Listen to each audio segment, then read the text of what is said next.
أما بعد فأعوذ بالله من الشيطان الرجيم بسم الله الرحمن الرحيم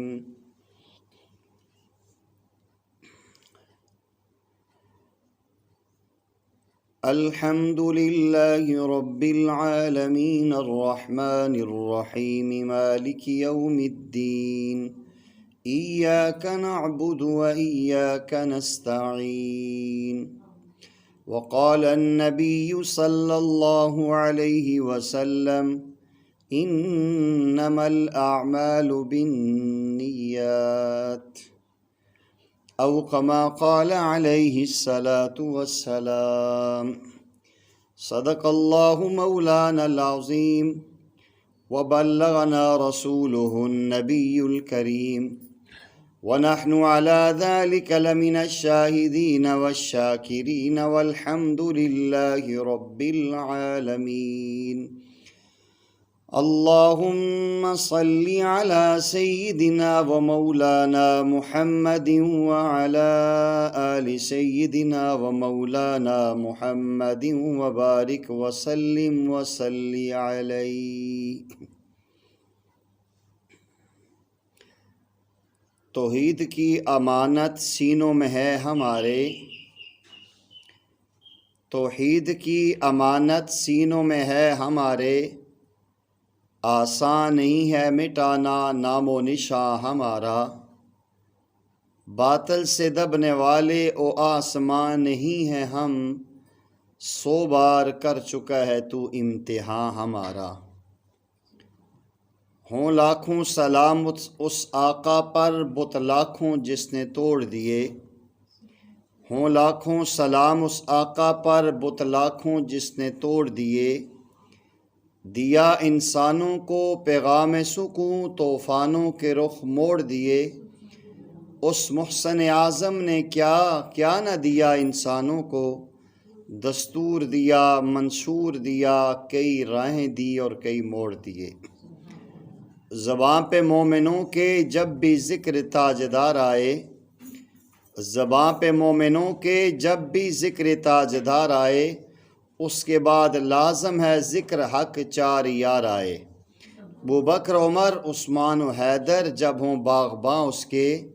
پھر کیوں نہ باغ مصطفیٰ میں بہار آئے۔ الحمدللہ، اللہ جل جلالہ کا بے حد و بے انتہا لطف کرم اور احسان ہے، اور اس کی مجھ پہ آپ پہ ہم سب پہ بہت بڑی مہربانی اور رحمت ہے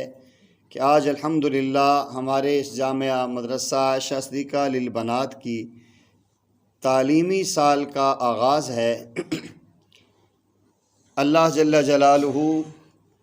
گزشتہ سالوں سے بہتر، عمدہ اور بہترین انداز میں اس تعلیمی سال کو گزارنے کی ہمیں توفیق عطا فرمائیں۔ اخلاص کے ساتھ، للہیت کے ساتھ، دل جمی اور خلوص کے ساتھ تعلیم حاصل کرنے کی، تربیت لینے کی اور مدرسے کے نظام کو بہتر سے بہتر بنانے کی اللہ ہم سب کو توفیق نصیب فرمائیں۔ میری بہنوں، یہ اللہ جل جلالہ کا خاص فضل و کرم ہوتا ہے کہ جسے اللہ جل جلالہ رحمت کی نگاہوں سے دیکھتے ہیں، اللہ کی رحمت کی نگاہ اس پہ پڑتی ہے، ایسے ہی انسان کو اللہ تعالیٰ اپنے دین کے لیے، فقاہت کے لیے قبول کرتے ہیں اور منتخب کرتے ہیں۔ ایک اللہ والے نے کہا کہ اس کے الطاف عام ہے شہدی سب پر، اس کے الطاف عام ہے شہدی سب پر، تجھ سے کیا ضد تھی گر تو کسی قابل ہوتا۔ تو اللہ جل جلالہ کے الطاف تو سب پہ ہیں، لطف و کرم سب پہ ہیں، لیکن اگر کسی انسان کو اللہ کے لطف و کرم سے حصہ نہیں مل رہا تو کمزوری اس کے اپنے اندر ہے۔ اسی لیے تو علامہ اقبال رحمہ اللہ نے فرمایا تھا کہ مومن کے ساتھ غلبے کا وعدہ ہے قرآن میں،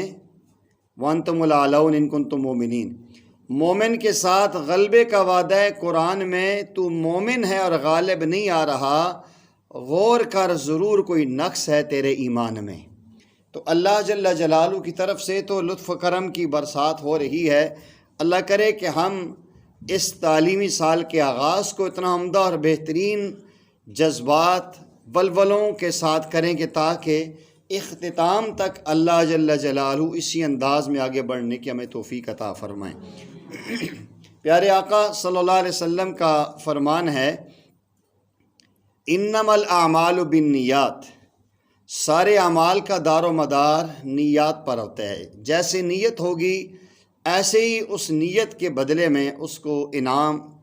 اعزاز، اکرام ہوگا یا آگے اس کو سزا و جزا ہوگی۔ تو سب سے پہلے تو ہم اللہ جل جلالہ کا شکر ادا کریں اور اس نیت کا، اس جذبے کا دوبارہ اعادہ کریں کہ انشاءاللہ العزیز ہمارے پڑھنے کا مقصد اللہ جل جلالہ کی رضا کا حصول ہے، کہ اللہ جل جلالہ ہم سے راضی ہو جائیں اور اس علم کے ذریعے ہم اللہ جل جلالہ کے احکامات کو سمجھ لیں، نبی مہربان صلی اللہ علیہ وسلم کے مبارک طریقے ہمارے سامنے آ جائیں، ہماری اپنی زندگی سنت کے نور سے منور ہو جائے اور علم کے زیور سے ہم آراستہ ہو جائیں۔ اور اگلا جذبہ یہ ہو کہ عمل کرنے کے بعد جب تک جتنی بھی میری جسم میں استطاعت اور طاقت ہے اس دین کو پھیلانے کی ہم کوشش کریں گے انشاءاللہ۔ 3 چیزیں ہوتی ہیں، علم، عمل اور اخلاص۔ جس انسان میں یہ 3 چیزیں جمع ہو جائیں، علم بھی ہو، اخلاص بھی ہو، علم ہو، عمل بھی ہو اور اخلاص بھی ہو، یہ انسان دنیا میں عظیم تر ہوا کرتا ہے۔ اور جس دور میں بھی علم، عمل اور اخلاص تینوں جمع ہوئے ہیں، دنیا نے اس کے نظارے دیکھے۔ صحابہ کرام رضوان اللہ علیہم اجمعین کو پیارے آقا کے قلب مبارک سے علم کا فیضان ملا، انہوں نے نبی علیہ السلام کی صحبت میں رہ کر اس کو عمل کا عملی جامہ پہنایا اور اخلاص اللہ جل جلالہ نے ان کی گھٹی میں اتارا۔ اور قرآن کہہ رہا ہے، اولئک الذین امتحن اللہ قلوبہم للتقوی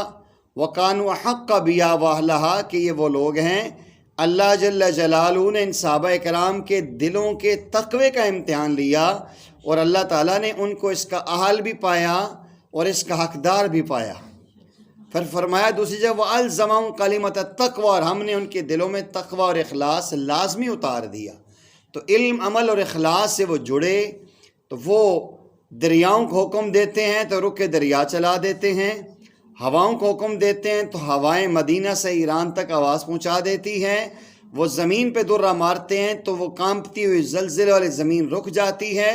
وہ آتش فشاں پہاڑ پھٹا اور آگ نکلی ہوئی ہے، سیدنا عمر کے حکم سے تمیم داری چادر لے کر جاتے ہیں، واپس اپنے سوراخ میں چلی جاتی ہے۔ یہ جو اتنا بڑا مقام ملا ہے، اربع عناصر پہ ان کا جو کنٹرول ہوا، پانی، مٹی، آگ اور ہوا پہ، علم، عمل اور اخلاص کی بنیاد پہ ہوا۔ آج بھی اگر میں اور آپ اور تمام مدارس عربیہ میں پڑھنے والے طلباء اور طالبات، ہماری مسلمان مائیں بہنیں بیٹیاں بھی یہ جذبہ رکھ لیں، ہم نے علم اور عمل کے ساتھ اخلاص پیدا کرنا ہے، دنیا کی کوئی طاقت بھی ان کی راہ میں روڑے نہیں اٹکا سکتی۔ اس لیے فرمایا کہ یہ جو اخلاص والے ہیں یہ ہدایت کے چراغ ہوتے ہیں۔ جس طرح اندھیرے میں چراغ جلتا ہے تو اندھیرا ختم ہوتا ہے، روشنی پھوٹتی ہے، تو اخلاص والوں کی وجہ سے اللہ جل جلالہ بڑے بڑے فتنوں کو دور کر دیا کرتے ہیں۔ اس لیے قرآن کریم نے ہمیں ایک ضابطہ بیان کیا ہے کہ ان فی ذلک لذکریٰ، بے شک اس قرآن سے صحیح معنوں میں نصیحت وہی لوگ پکڑیں گے، لمن کان لہ قلب او القی السمع وہو شہید، جن کا دل ہو، جو اپنی سماعتیں ان کی طرف، اساتذہ اور مشائخ کی طرف قرآن کے احکامات پر متوجہ کریں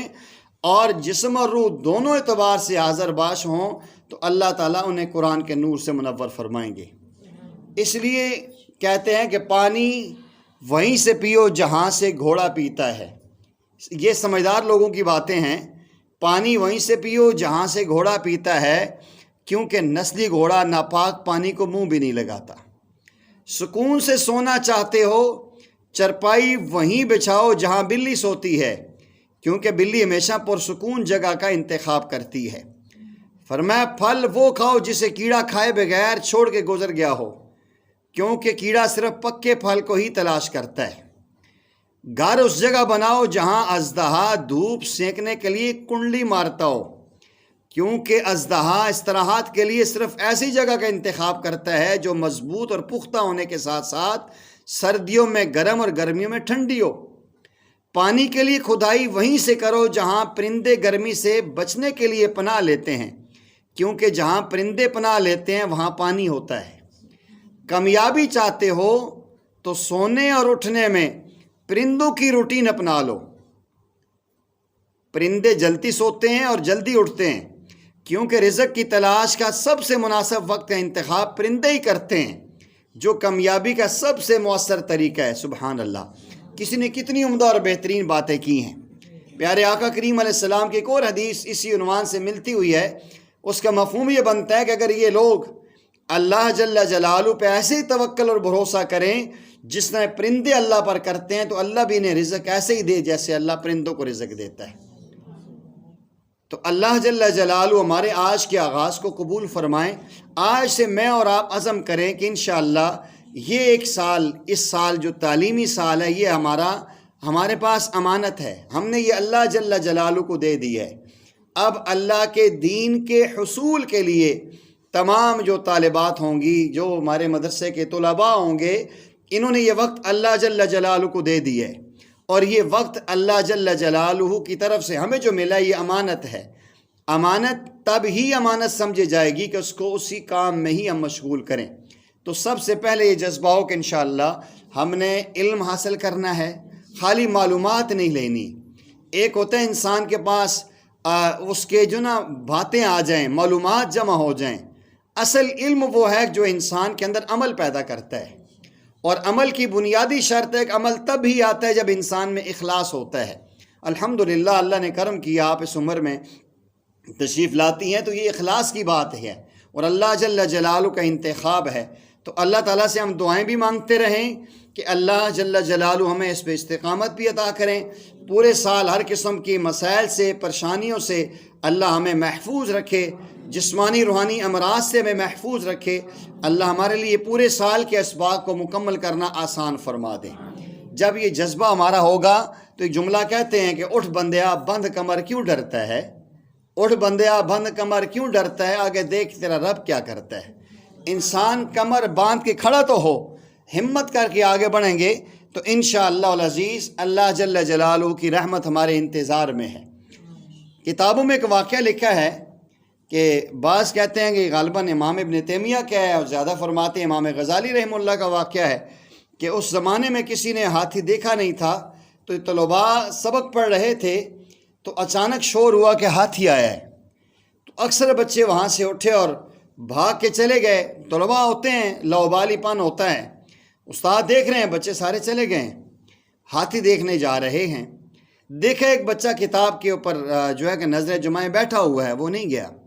استاد جی نے پوچھا کہ بیٹا یہ سارے بچے گئے ہیں، ہم استاد جی ہاتھی دیکھنے جا رہے ہیں، سارے چلے گئے، تو کیوں نہیں گیا؟ کہنے لگے استاد جی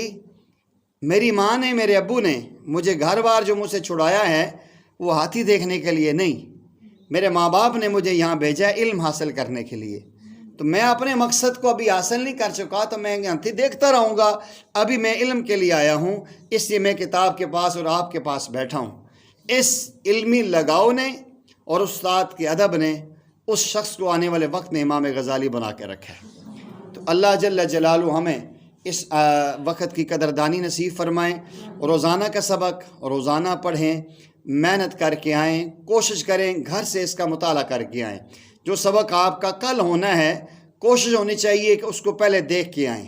ایک سرسری نظر ڈال کے آئیں، اس میں کوئی ایسی بات ہوگی کہ جو آپ کو سمجھ نہیں آ رہی ہوگی تو انشاءاللہ العزیز اللہ جل جلالہ اس استاد معلمات کی برکت سے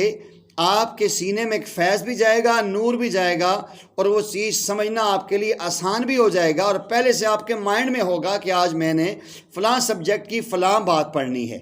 تو اس لیے اگر ہم خالی ذہن گھر سے اٹھ کے آئیں گے ہمیں سمجھ نہیں آئے گی کہ یہ تفسیر کا سبق ہو رہا ہے، حدیث کا ہو رہا ہے، فقہ کا ہو رہا ہے، یہ گرامر کا سبق ہو رہا ہے، تو اس لیے ہم نے کوش عربی ادب کا ہو رہا ہے، اصول فقہ کا ہو رہا ہے، تو ہم پہلے سے ان چیزوں کو دیکھ کے آئیں گے۔ مطالعہ اس کو ہم کہتے ہیں مطالعہ کرنا، اسٹڈی کرنا، اسٹڈی کر کے آئیں گے، تھوڑا سا اس کو دیکھ کے آئیں گے تو آپ کے لیے سبق یاد کرنا بھی آسان ہو جائے گا، کچھ نہ کچھ پہلے سے آپ کے ذہن میں ہوگا۔ جب معلمات پڑھائیں گی، استاد جی کا سبق ہوگا تو مزید باتیں اور سمجھ آ جائیں گی، اور یہ ایک اللہ تعالیٰ استاد کے سینے سے شاگردوں کے سینے میں ایک علم کے ساتھ ساتھ ایک نور کا فیض بھی منتقل کرتے ہیں، جس سے انسان کو علم کی ایک لذت اور سرور محسوس ہوتی ہے۔ اس لیے کہ الفت میں برابر ہے وفاؤ کے جفا ہو، الفت میں برابر ہے وفاؤ کے جفا ہو، ہر چیز میں لذت ہے بشرطے کہ تیرے منہ میں مزہ ہو۔ جو مزہ محسوس کرتے ہیں انہیں فیض محسوس ہوتا ہے کہ استاد کی بات سمجھنے میں کتنی آسانی ہوتی ہے۔ ہمارے اساتذہ فرمایا کرتے تھے کہ علم کو پختہ کرنے کے لیے، علم میں برکت کے لیے، علم کو علم نافع بنانے کے لیے سب سے پہلی چیز یہ ہونی چاہیے، پہلی تو میں بیان کر چکا ہوں علم عمل اخلاص میں، اخلاص تو ہے، اس کے بعد اگلی چیز پہلی جو چیز ہے وہ ادب ہے۔ بادب با نصیب بے ادب بے نصیب، ادب النفس ایھا الاصحاب ترک العشق کلہ آداب۔ اے نفس، اے انسان، اپنے نفس کو ادب سکھاؤ کہ محبت کی راہیں ادب سے چلتی ہیں۔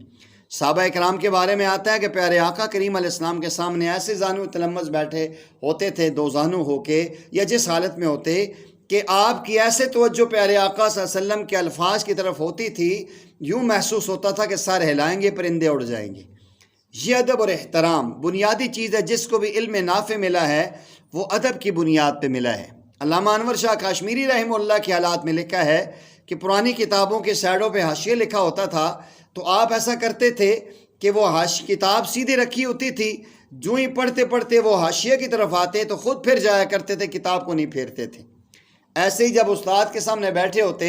تو ان کے ورق الٹانے کی آواز بھی نہیں آتی تھی، اتنا آہستہ کے ساتھ کرتے تھے۔ یہ ادب تھا جس نے دنیا میں انہیں چلتا پھرتا ایک دین کا کتب خانہ بنا دیا تھا۔ تو کتاب کا ادب ہو،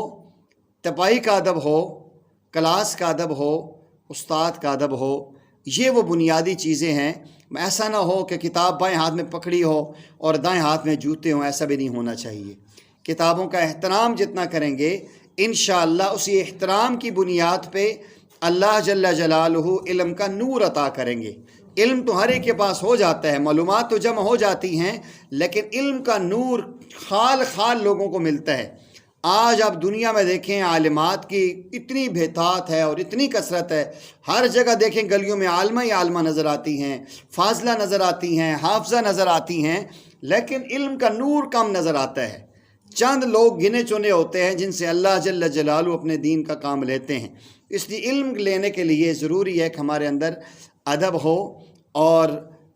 جتنا زیادہ ممکن ہو سکتا ہو اپنے آپ کو کوشش کریں، باوضو رہنے کی کوشش کریں۔ اگر کوئی بیماری نہ ہو، مجبوری نہ ہو، مشکل نہ ہو تو سبق کے دوران جو